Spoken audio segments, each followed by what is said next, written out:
आदरणीय दर्शकवृन्द नमस्कार।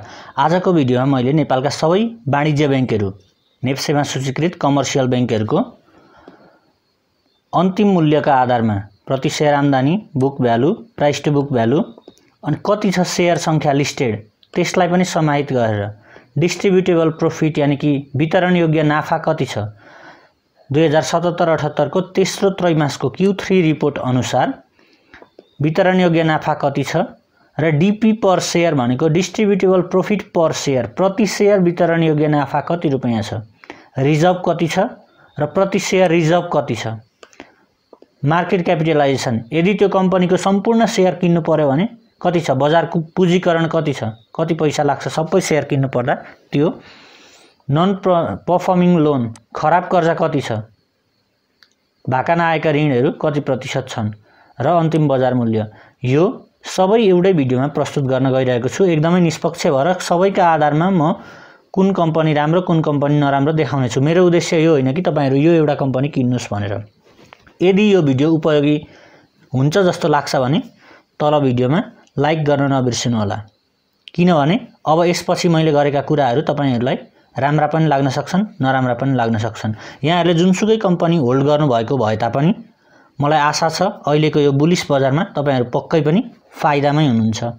धेरै पुराना लगानीकर्ता जसले धेरै महँगो मूल्यमा किन्नु भएको थियो उहाँहरु अझै पनि साउमा आउन नसक्नु भएको अवस्था होला, तर भर्खरै पोहोर देखि प्रवेश गर्नु भएको जो लगानीकर्ता हुनुहुन्छ सबैजना फाइदामै हुनुहुन्छ। अब सुरु गरौं। मैले यहाँ सबै अल्फाबेटिकल अर्डरमा राखेको छु। कृषि विकास बैंक, बीओकेएल, सीबीएल अहिले यो अल्फाबेटिकल अर्डरमा छ। ईपीएस यानी कि प्रति शेयर आम्दानी का आधारमा हेर्दाखेरि सबैभन्दा बढी प्रति शेयर आम्दानी Q3 को रिपोर्टमा कुन बैंकले गरेको थियो? सबैभन्दा बढी देखि सबैभन्दा कम, तीनटा बढी तीनटा कम भएको म भन्ने छु हरेक सेगमेन्टमा। प्रति शेयर आम्दानी 36.4 नबिलको, 34.38 एनआईसी एशिया, 25.73 सानीमा र सबैभन्दा कम रहेको छ एसबीआई को 12.34, सिभिल बैंक लिमिटेड सीबीएल 7.75 र सेन्चुरी कमर्सियल बैंक लिमिटेड सीसीबीएल 5.29। अब आफूसँग भएको वा आफूले किन्न खोजेको बैंकको के छ अवस्था हेर्नु होला। प्रति शेयर आम्दानी मात्रैले कुनै पनि कम्पनी राम्रो नराम्रो छुट्याउँदैन, त्यसको शेयर मूल्य कति छ। तपाईले प्रति शेयर आम्दानी थोरै भएको कम्पनी पनि अझै सस्तो मूल्यमा, एकदमै सस्तो मूल्यमा लगानीमा प्रतिफल तपाईको राम्रै आउने गरी किन्न पाउनु भयो भने त्यो राम्रो लगानी हुन्छ। एनआईसी एशिया को 34 छ, नबिलको 36 छ ईपीएस, यही किन्दा पो राम्रो हुन्छ भन्ने यिनीहरुको यही अनुपातमा मूल्य पनि बढी छ। एनआईसी एशिया को 923 छ, नबिलको 1320 छ। तपाईले आफूले कति समयसम्म लगानी गर्न लागेको हो, कति प्रतिफल पाउँदा तपाई सन्तुष्ट हुनुहुन्छ, यो 1300 को 1500 हुँदा बेच्नु हुन्छ कि हुन्न, 1300 को 2000 हुन्जेल पर्खिन सक्ने धैर्यता छ कि छैन, तपाईले के कारणले किनेको पहिला त्यो पहिचान गर्नुस् अनि त्यसपछि किन्न सकिन्छ। बुक भ्यालु भनेको यो हुन्छ कि किताबी मूल्य, त्यो कुनै पनि कम्पनीले आफूले पाउनुपर्ने सबै पैसा पाइसकेपछि र तिर्नुपर्ने सबै ऋण तिरिसकेपछि सम्पूर्ण शेयर संख्यामा भाग गर्दा जति रकम उब्रिन्छ त्यो नै बुक भ्यालु हो। सिधा अर्थमा भन्नुपर्दा आजको मितिमा कम्पनी टाट पल्ट्यो अथवा बन्द हुने भयो, सबै कम्पनीका सम्पत्ति बेचेर शेयर होल्डरमा बाँड्नु पर्यो भने तपाईको एक किता नबिल बैंकको शेयर छ भने तपाईले 230 रुपैयाँ पाउनुहुन्छ, नेपाल बैंकको छ भने 270 पाउनुहुन्छ, सानीमाको छ भने 148 पाउनुहुन्छ। त्यसको सिधा अर्थ यही नै हो। अब सबैभन्दा बढी देखि सबैभन्दा कम बुक भ्यालु कुन कुन बैंकहरुको छ त्यो हेर्दै जाउँ र मूल्य कति छ त्यो पनि हेर्दै जाउँ। बुक भ्यालु नेपाल बैंकको सबैभन्दा बढी 270 रुपैयाँ, एभरेस्ट बैंकको 235 रुपैयाँ, नबिलको 230। यसको अर्थ यो हो कि कम्पनी यदि टाटै पल्ट्यो भने, आजकै मितिमा टाट पल्ट्यो भने तपाईले प्रति शेयर यति रुपैयाँ फिर्ता पाउनुहुन्छ। सबैभन्दा थोरै सेन्चुरी, सिबिएल र केबिएल को बुक भ्यालु रहेछ। एटी त तपाईले पाउनुहुन्छ। तर कुनै पनि बैंकहरु सम्भवतः टाट पल्टिदैनन्, एक आपसमा मर्जरमा जान्छन् यदि सञ्चालन गर्न गाह्रो भएको खण्डमा। त्यसैले यसले खासै सिग्निफिकेन्स राख्दैन, यसमा तपाईहरु नआत्तिनु भए पनि हुन्छ। ग्राहम नम्बर भनेको मैले यो भन्दा अगाडिको भिडियोमा ग्राहम नम्बर क्याल्कुलेट गर्ने तरिकाहरु भनेको छु। ग्राहम नम्बर के आधारमा निकालिन्छ भने पी/ई रेशियो 15 भन्दा कम होस्, बुक भ्यालु 1.5 भन्दा कम होस्, त्यो आधारमा हेर्दाखेरि बढीमा यति मूल्यसम्म हाल्दा राम्रो भनेर देखिन्छ। र ग्राम नम्बरका आधारमा हेर्दाखेरि सबैभन्दा बढीदेखि सबैभन्दा कमको आधारमा हेर्दा नबिलको ग्राम नम्बर सबैभन्दा बढी छ, 434 मूल्यसम्ममा पाए अति उत्तम, तर त्यो भन्दा 204% महँगो छ, 1320 रुपैयाँमा कारोबार भइरहेको छ। त्यसपछि नेपाल बैंकको 380, NIC Asia 367, Everest bank limited 346। अब सबैभन्दा कम ग्राम नम्बर भएका कम्पनीहरु हेर्दै जाउँ। NCCB Nepal commercial credit and commercial NCC bank 210, civil bank 146 र सेन्चुरी कमर्सियल बैंक 118। तपाईहरु अहिले कुनै पनि बैंकको शेयर होल्ड गरेर बसिरहनु भएको छ र यदि नाफामै हुनुहुन्छ भने अझै पनि बजार धेरै बढिसकेको छैन। धेरै कम्पनीहरुको शेयर मूल्यमा परिवर्तन आउन बाँकी नै छ। तपाईले वित्तीय अवस्था सूचक राम्रा भएका कम्पनीमा शिफ्ट हुन सक्नुहुन्छ। त्यस्तो समयमा गरिराख्नु नै असल लगानीकर्ताको गुण हो। एउटै शेयरलाई यदि घाटा भएको छ भनेर बसिराख्ने, एभरेजिङ गरिराख्ने तर पनि त्यसको कहिल्यै माथि उठ्न सक्ने अवस्था छैन भने तपाई निराश हुन सक्नुहुन्छ। सँगै बजार पसेका साथीहरुले 2 गुना 3 गुना कमाइसके, मेरो कहिल्यै प्रगति भएन भनेर तपाईलाई हिंताबोध हुन सक्छ। त्यसको लागि घाटामा बेच्नुस् म भन्दिन, तर पनि तपाईहरु यदि अहिले फाइदामा हुनुहुन्छ भने राम्रो कम्पनीमा शिफ्ट गर्नुभयो भने राम्रो हुन्छ। पी/ई रेशियो अर्थात मूल्य आम्दानी अनुपातका आधारमा, यो मूल्य आम्दानी अनुपात भनेको जति कम भयो त्यति राम्रो, र यो पी/ई रेशियो निकाल्दाखेरि प्रति शेयर आम्दानीलाई बजार मूल्यले भाग गरेर बजार मूल्यलाई प्रति शेयर आम्दानीले भाग गरेर निकालिएको छ। अब पी/ई रेशियोका आधारमा हेर्दाखेरि सबैभन्दा कम कुन छ? Nepal Bangladesh bank, citizens bank international र सानिमा बैंक। पी/ई रेशियो मूल्य आम्दानी अनुपात मात्र हेर्ने हो भने तपाईको यस्तो छ। र सबैभन्दा बढी पी/ई रेशियो भएका बैंक छन् सिबिएल सिभिल, नबिल र सेन्चुरी कमर्सियल बैंक लिमिटेड। अब यसमा पनि म के जोड्न चाहन्छु भने प्रति शेयर आम्दानी 24.97% छ भन्दैमा नेपाल बंगलादेश बैंकले 24% लाभांश दिन्छ भन्ने छैन। सिटिजन्स बैंकले 20.72 दिन्छ भन्ने छैन। यसमा कतिपय कुरा रिजर्भमा कति पैसा हाल्नु पर्ने हुन्छ, डिस्ट्रिब्युटेबल प्रॉफिट कति छ त्यसले निर्धारण गर्छ। प्रति शेयर आम्दानी 24.97 भए पनि नेपाल बंगलादेश बैंकको डिस्ट्रिब्युटेबल प्रॉफिट पर शेयर हेरौं 10.92 मात्र छ। अब यो भन्दा बढी यदि उसले डिभिडेन्ड दिन चाहन्छ भने उसले आफ्नो रिजर्भबाट घटाएर दिनुपर्छ, रिटेन्ड अर्निङ रिजर्भबाट घटाएर दिनुपर्छ।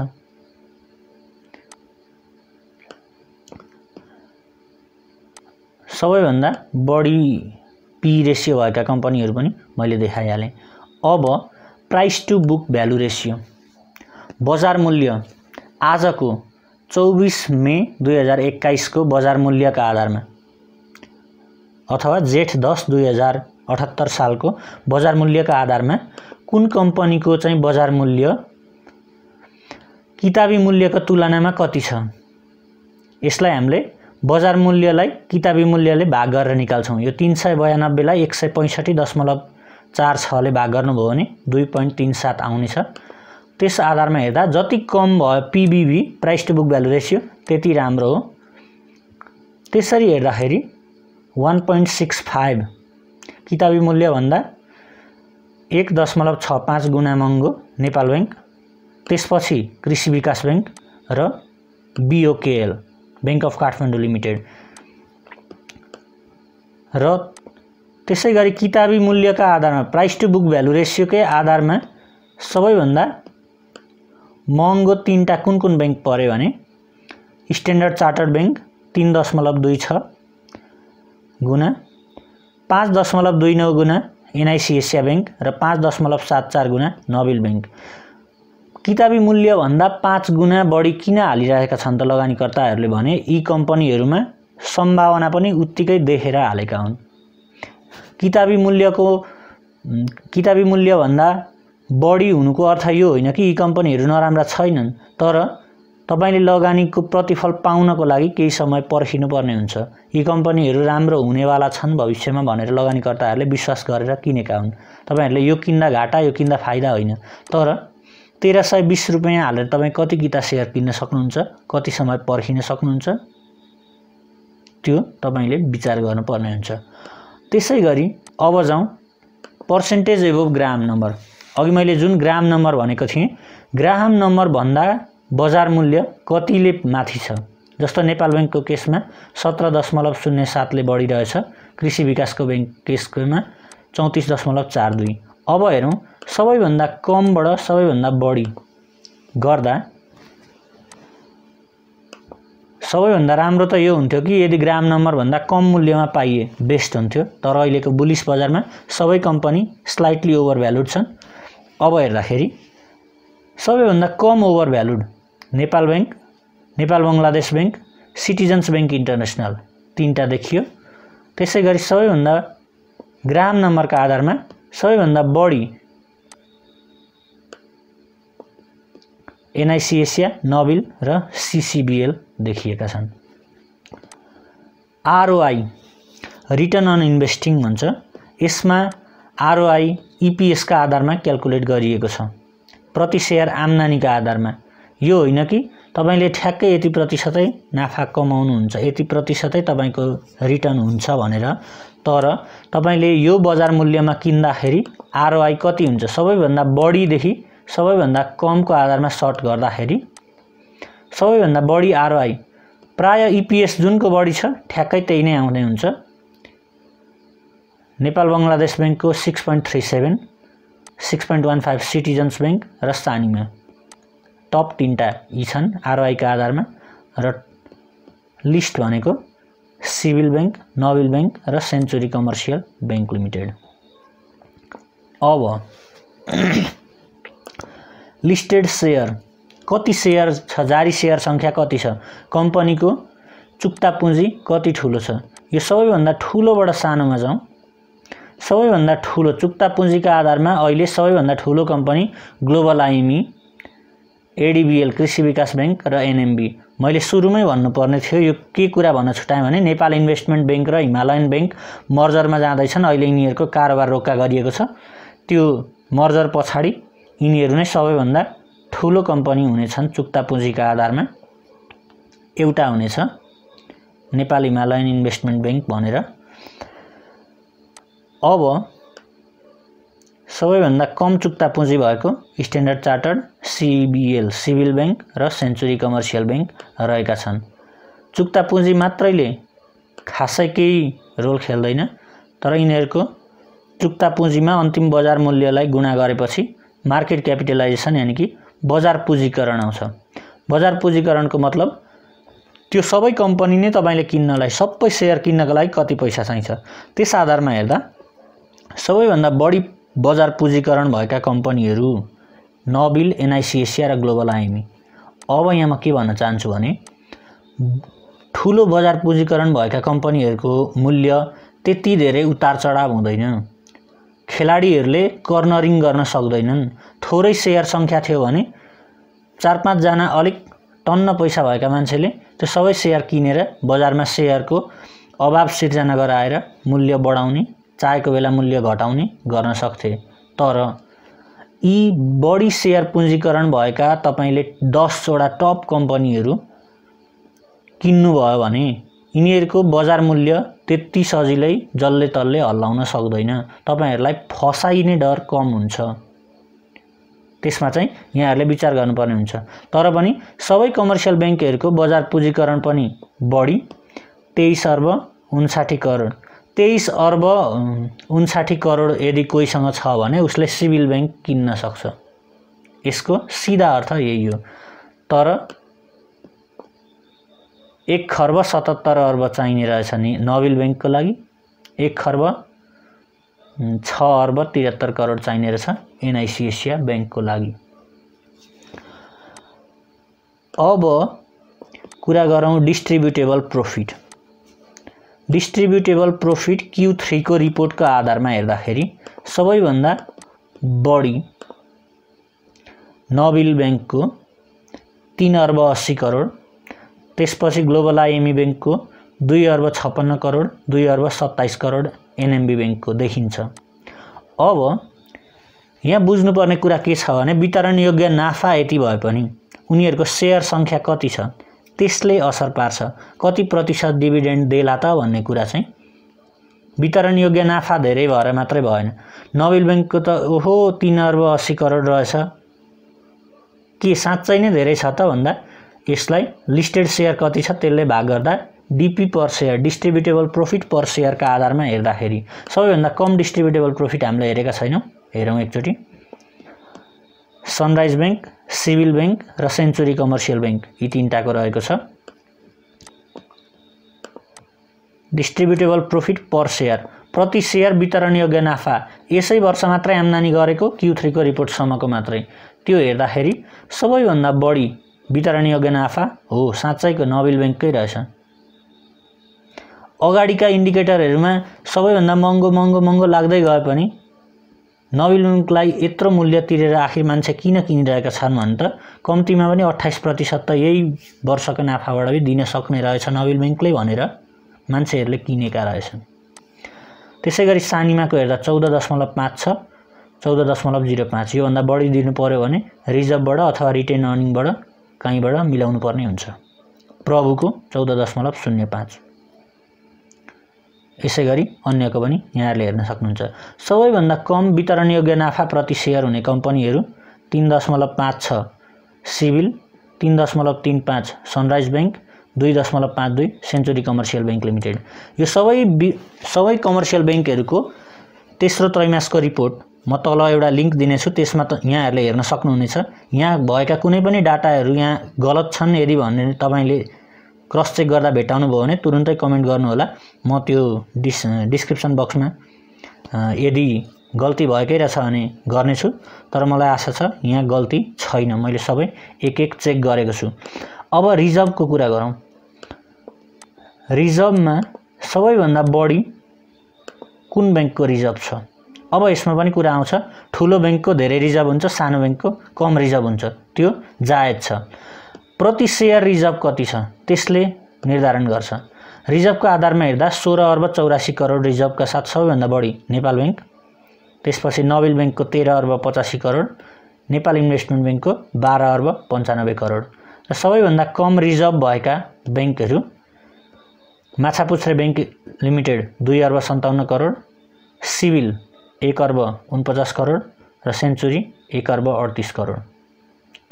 सिभिल र सेन्चुरी बैंक कमजोर बैंक भए मर्जरमा जानुपर्छ भन्नुको कारण सबै इन्डिकेटरले वितरण योग्य नाफा पनि कम छ, रिजर्भ पनि कम छ।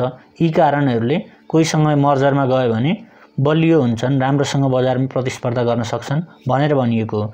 अहिले भर्खरै यी दुई कम्पनीहरुको मूल्य आकाशिनुको कारण पनि मर्जरमा जालान्, लगानीकर्तालाई फाइदा नै हुने गरी मर्जर गर्लान् भनेर पनि हो।